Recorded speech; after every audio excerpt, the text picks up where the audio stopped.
Assalamualaikum warahmatullahi wabarakatuh. Saya Anna Fazla dari kelompok konsep menulis Al-Quran untuk anak usia dini. Anggotanya yaitu Anna Fazla, Nova Arisa, Putri Sylvia, Siti Wildania, dan Raidatul Zanna.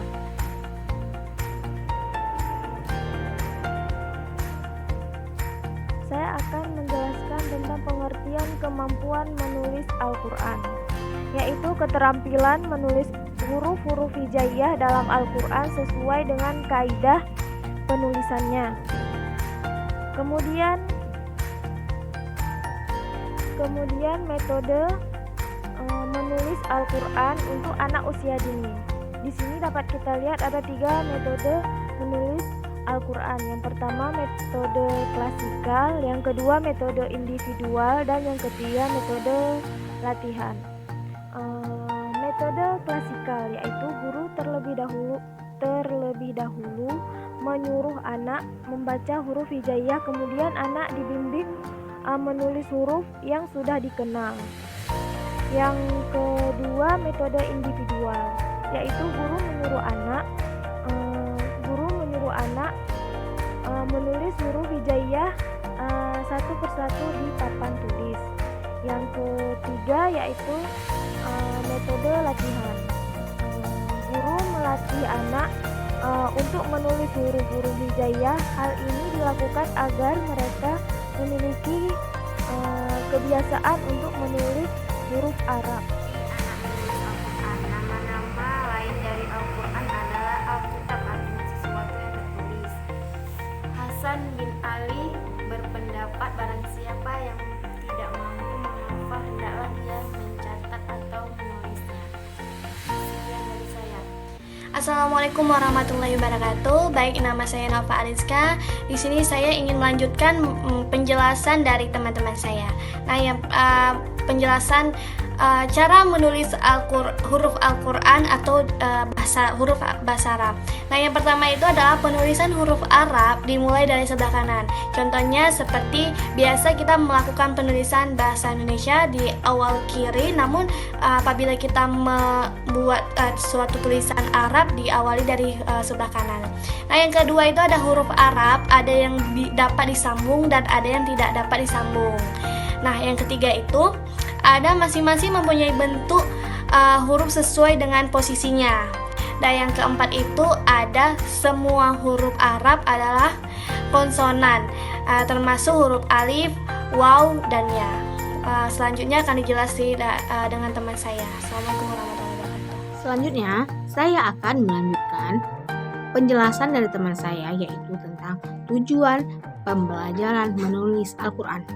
Jadi, tujuan dari pembelajaran menulis Al-Quran ini terbagi dari 3 aspek. Yang pertama, ada aspek pengetahuan. Yang kedua, ada aspek pembiasaan. Dan yang ketiga, ada aspek pelaksanaan. Mari kita kupas satu persatu. Yang pertama itu, ada aspek pengetahuan, yaitu kita sebagai guru memberitahu bagaimana cara menulis Al-Quran, bagaimana cara menulis yang benar kepada anak didik. Dan yang kedua itu ada aspek pembiasaan. Aspek pembiasaan itu yaitu seperti terjun langsung untuk menulis atau mempraktikkan huruf-huruf yang ada di Al-Quran. Yang ketiga itu ada aspek pelaksanaan. Nah, jadi di aspek pelaksanaan ini ada keterampilan menulis huruf-huruf Al-Quran, yaitu seperti contohnya A, alif, ba, ta, dan selanjutnya. Baiklah, saya Raidatul Zanna akan melanjutkan penjelasan dari teman-teman.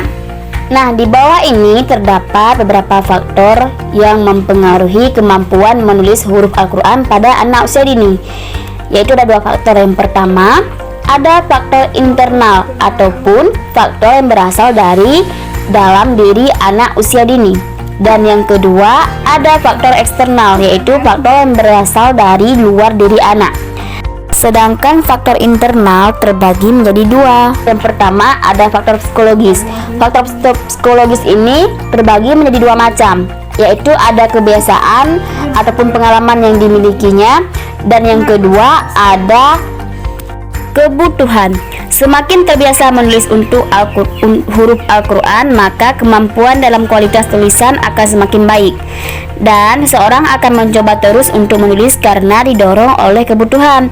Jika kebutuhan ini tumbuh dan berkembang pada pola belajar anak, maka kemampuan menulis anak akan semakin baik. Dan yang kedua, ada faktor teknis. Faktor teknis meliputi penguasaan konsep dan penerapan konsep. Konsep yang berkaitan dengan teori-teori menulis yang terbatas yang dimiliki seseorang sangatlah berpengaruh, dan kemampuan penerapan konsep dipengaruhi banyak sedikitnya bahan yang akan ditulis, serta pengetahuan cara menuliskan bahan yang diperolehnya.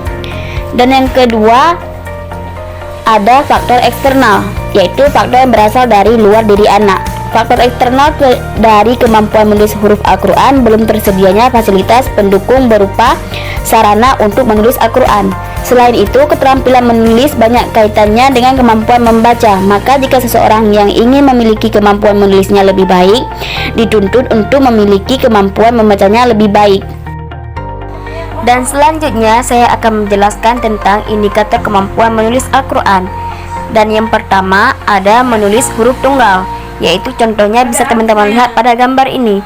Huruf tunggal adalah huruf yang tidak disambungkan dengan huruf lain. Dan selanjutnya ada menulis huruf berharokah, yaitu huruf berharokah adalah huruf yang ada barisnya.